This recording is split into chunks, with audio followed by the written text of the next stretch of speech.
আজকে পড়েছে বৃষ্টি, তাই তো মন খেতে ইচ্ছা করেছে গরম গরম খিচুড়ি।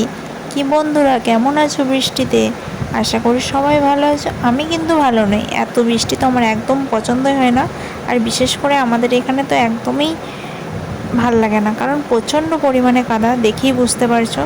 তো যাই বা হোক, কী আর করা যাবে। তাই বৃষ্টি পড়ছে, বৃষ্টির দিনে গরম গরম খিচুড়ি না হলে কি মানায়? তো চলে এসছে গরম গরম খিচুড়ি, তার সাথে আছে পটল ভাজা, বেগনি আর আলু ভাজা। তো খিচুড়ির সাথে কার কার এই জিনিসগুলো ভালো লাগে অবশ্যই কমেন্ট করে বলো।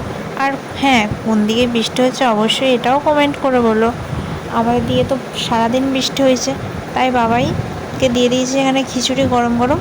ও খেয়ে টেস্ট করে বলছে যে কেমন হয়েছে। তো আমি ওইদিকে নিয়ে নিয়েছি গরম গরম খিচুড়ি। আর খিচুড়ি গরম গরম একটু না হলে কি ভাল লাগে বলো? এই ঠান্ডা ঠান্ডা ওয়েদারে একটু গরম গরম খিচুড়ি আর বেশ ঘুম দেবো, তো কি বলবো, মজাটাই আলাদা। বাবাই তো বলে দিয়েছে, এখানে রিয়াকশান দেখেই বুঝতে পেরেছো। আমার রিয়াকশানটা দেখো, আমি নিজেই খাচ্ছি, আবার নিজেই প্রশংসা করছি, মানে নিজে করে নিজেই প্রশংসা করছি। তো আমার খাবার আমিই প্রশংসা করছি, কী আর করবো, আমি আর বাবাই ছাড়া তো আর কেউ করবে না। তো চলো খেয়ে নিই, খেতে খেতে তোমাদের সাথে। আর হ্যাঁ, কে কে খিচুড়ি খাবে চলে আসো আমার বাড়ি চট জলদি, তাড়াতাড়ি, না হলে খুব ঠান্ডা।